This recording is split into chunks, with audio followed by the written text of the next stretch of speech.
A veure, un moment. Segurament, si estàs veient això, és perquè t'interessa el cinema, les sèries, gaudeixes amb les estrenes de les plataformes de streaming i segurament t'agrada el doblatge. Doncs bé, avui venim a parlar d'uns éssers de llum moral i intel·lectualment superiors a la resta dels éssers humans, que no estem a la seva alçada evolutiva i sense que els demanis res venen a dir-te com o no pots gaudir del cinema. Efectivament, estem parlant dels Bossers, a.k.a. els amants de la versió original subtitulada. Per tal de poder-te anomenar Bosser, no tan sols has de consumir versió original subtitulada. Amb això no n'hi ha prou, has de destil·lar odi per tot allò que estigui relacionat amb el doblatge. I sobretot, i encara molt més important, creure't sempre amb la potestat d'imposar la teva manera de gaudir de l'art que és el cinema. Va, fora conyes, ara de debò. Veient que de tant en tant hi ha un auge de comentaris en contra del doblatge en català, per exemple, per Twitter, com a amant absolut d'aquesta professió i com a català que està veient com la seva llengua se'n va a la merda, he contactat amb la persona que més comentaris amb diferència rep d'aquest tipus per xarxes, que és ni més ni menys que en Miquel, la persona que hi ha al darrere del compte de Twitter Doblatge Català. Què, Miquel, com anem? Sobrevivint a aquests comentaris. Tinc moltes ganes de respondre'ls i sobretot d'argumentar i de tenir una mica intentar aportar una mica de llum a la foscor. Si vols, podem començar fent un repàs dels comentaris més típics que solen fer els Bossers en contra del doblatge en català. Ja també, per mirar d'aportar una miqueta la nostra opinió al respecte. Anem amb el primer dels comentaris, que a més és dels més antics i dels més sentits, i és que el doblatge no és més que un invent de l'amigui Paquito Franco. Què en penses d'això, Miquel? Òbviament, no és un invent de Franco. Això, diguéssim que el doblatge apareix en el moment que es fa el pas del mut al sonor. Es van trobar que molts actors molt coneguts del mut tenien unes veus molt lletges i que no funcionaven, o veus a vegades ridícules. I aquestes veus el que van decidir és que doblades, doncs potser millor, perquè també la gent no sabia quina veu tenien, perquè venien del mut. Per tant, es va optar per inventar un sistema del doblatge que permetés tapar aquestes veus lletges o poc comercials. Franco el que fa és dir les pel·lícules que arribin aquí s'han de doblar al castellà. Si no ho hagués dit, potser s'haguessin doblat al català o s'haguessin doblat a l'euskera o s'haguessin doblat a altres idiomes, però ell va dir en castellà. Tècnicament era bastant impossible subtitular totes les pel·lícules que arribaven. Era un sistema molt complex. D'altra banda, hi havia molta gent analfabeta en aquella època, que és un element a tenir en compte. S'hagués doblat igualment, encara que Franco no hagués imposat la llengua.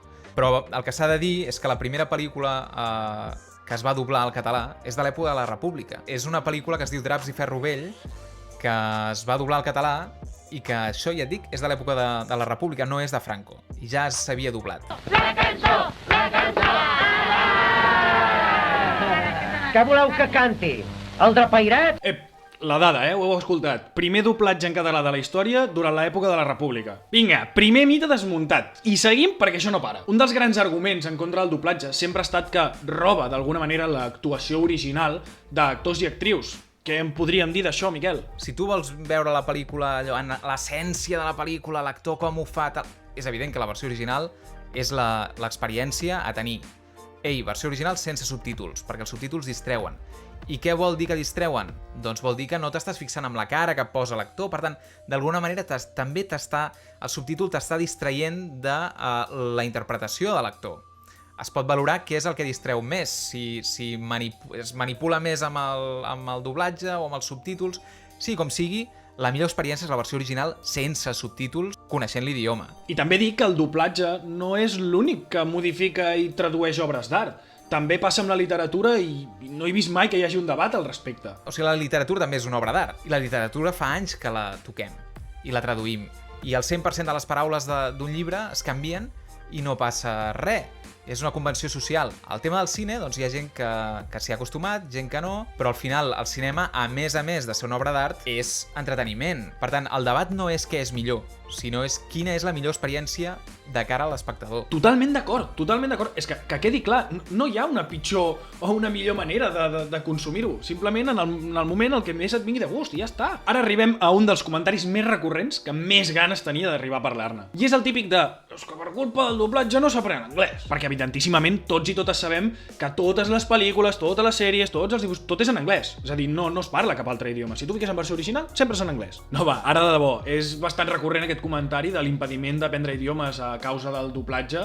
Què en penses, Miquel? Sí que és veritat que si tu poses els nens a veure pel·lícules en anglès des de que són uns nadons, sí que després tenen una millor recepció de l'anglès i l'entenen més i el parlen millor.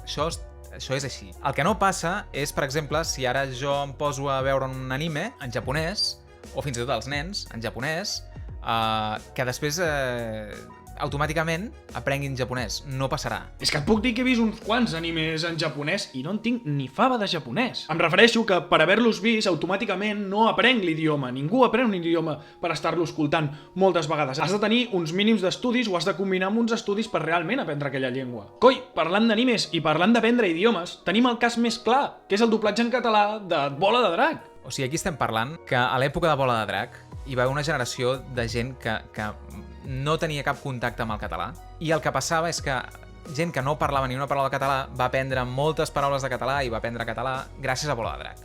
Per tant, el doblatge serveix, i el cinema en general, serveix per aprendre idiomes. És evident, és real. Però hi ha un tema que és que els que diuen que el cinema serveix per aprendre idiomes també haurien de tenir en compte que per nosaltres el cinema pot ser una eina molt important, molt potent, com ho va ser en Bola de Drac en el seu moment, per ensenyar català. I estem parlant d'una llengua que té molts problemes, que està en clar retrocés.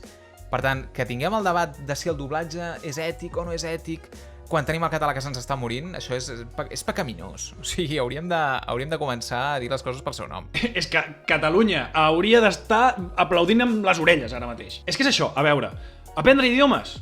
Ok. Intentar no modificar les obres d'art originals? Ok. Però ara mateix la meva llengua està morint i tot això passa a un segon pla. I tant de bo algun dia el català gaudeixi d'una salut tan forta que puguem donar més importància a aquestes altres coses. I també voldria comentar el to en què se solen fer aquests comentaris, no? Sobretot tenint en compte la tònica habitual de xarxes socials com Twitter, que és on en Miquel rep tot aquest tipus de comentaris a través del seu compte de @doblatge en català. És que hi ha molta gent que et ve a dir que el doblatge s'ha de prohibir o que tot s'ha de fer de la manera que ells diuen. Però al final sempre es percep una mena de supremacisme, pedanteria... Respecteu la gent. Al final, molts de nosaltres consumim les dues coses, versió original i versió doblada.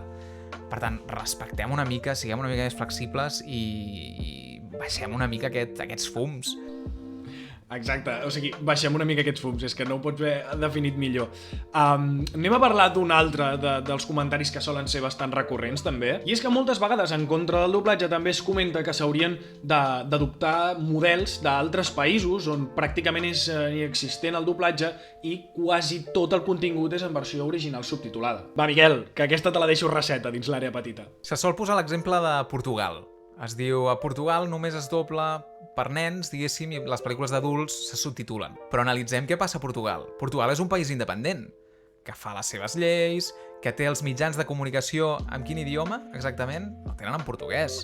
Fem unes comparacions molt absurdes. Aquí a Catalunya tenim Telecinco, tenim Antena 3, tenim TV1, tenim el 90 i no sé quant % de la programació que és en castellà. A Portugal no tenen una llengua que se'ls mengi. Aquí tenim el castellà que ho està dominant absolutament tot. Per tant, fer aquestes comparacions quan no som un estat i quan altres països amb què se'ns compara no tenen una llengua que estigui generant una diglòssia brutal, doncs és un debat fals, és que és ridícul. Hauríem de ser tots molt més curosos a l'hora de fer comparacions amb altres països independents, amb situacions lingüístiques que no tenen res a veure amb la nostra. Va, anem a fer una cosa, Miquel. Anem a imaginar per un moment que s'implementa aquest model de majoria en versió original subtitulada aquí a Catalunya. Què passaria? Què és el primer que passaria? Posem per cas que ara decidíssim que el català tot subtitulat. Per tant, el català queda relegat als subtítols. Posem per cas que això és així. Què passarà? Que la gent es passarà al doblatge castellà? No és que es passi, és que ja hi és ara.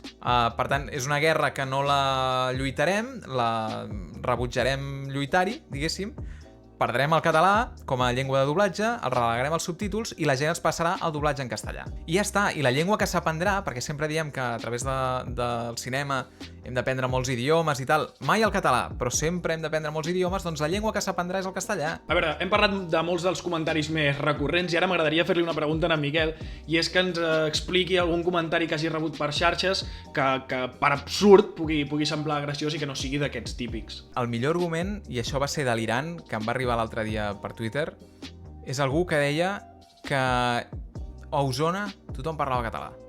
I com que a Osona tothom parlava català, que escolta, que aprenguéssim anglès, que el català és igual, no calia aprendre'l. I jo li dic, hosti, passeja't per l'àrea metropolitana, per Barcelona. I després em deia, no, les Terres de l'Ebre, tothom parla català. Bueno, les Terres de l'Ebre és un altre d'aquells casos on molta gent parla català, però està baixant en picat.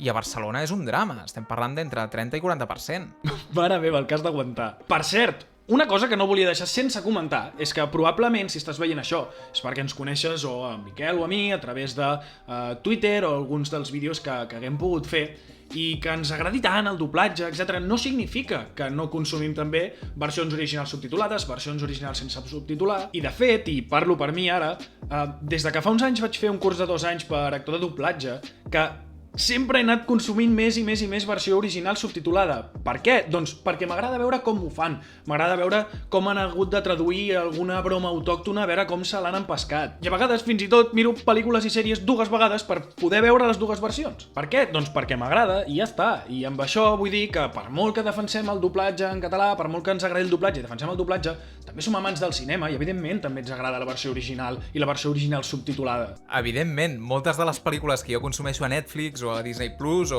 on sigui, són en versió original. I vaig al cinema, el meu cinema de capçalera, és versió original. I si creu al carrer i vaig al del costat, és en versió original també. Vull dir, consumeixo moltíssima versió original.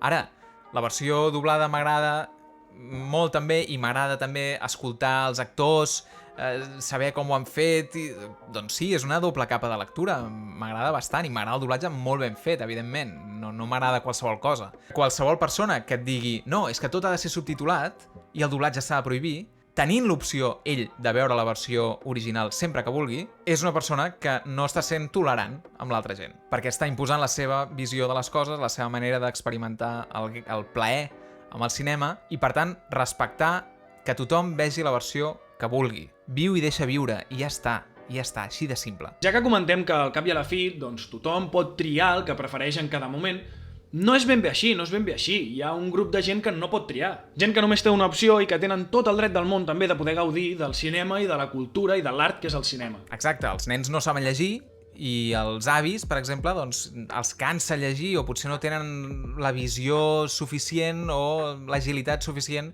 per seguir una pel·lícula amb subtítols i es cansen. Però després que estem parlant també que hi ha gent cega que no pot veure els subtítols. O sí que tenen sistemes per llegir els subtítols, però és complicat, és farragós. Per tant, el doblatge els hi suposa un avantatge molt, molt important. I sobretot l'audiodescripció, que a vegades ens n'oblidem, però l'audiodescripció és molt important, que expliqui què està passant en moments en què no hi ha diàleg. Vaig parlar amb una noia que m'explicava, una noia cega, que m'explicava que veia Joc de Trons i que els capítols, els finals de capítols amb la música creixent, allò que dius ara està passant una cosa molt important, ara el drac obre l'ull, es quedaven sempre sense saber què passava perquè no hi havia diàleg, no hi havia res que els hi expliqués. Per tant, l'audiodescripció és molt important i també volem que hi sigui en català. Miquel, moltíssimes gràcies una vegada més per treure aquesta estoneta per poder xerrar amb mi. Crec que hem pogut donar la nostra visió sobre el tema i a més doncs, estic molt content d'haver pogut tenir aquesta conversa amb una persona de la qual admiro moltíssim tot el seu coneixement sobre un món que a mi m'apassiona i la seva manera de lluitar per la llengua d'aquesta forma tan altruista com fas, Miquel. Si encara no seguiu amb Miquel, ara és el moment, perquè veieu tota la feina que fa i tota la feina que hi ha al darrere del seu compte @doblatgecatalà, feina que no és poca. I res, Miquel, ens seguim llegint per Twitter. Un plaer, com sempre, i ens veiem a Twitter. Ara només em queda dir-vos allò de que si us ha agradat el vídeo, deixeu-vos el vostre like, que ja veureu com no us cobraran res, i de veritat sembla una tonteria, però a mi m'ajuda moltíssim. I si ja voleu donar tot el suport hagut i per haver al contingut en català a YouTube, subscriviu-vos al canal. Us deixo per aquí uns vídeos que estic seguríssim que us interessaran moltíssim. Vinga, ens veiem a la propera. Ciao!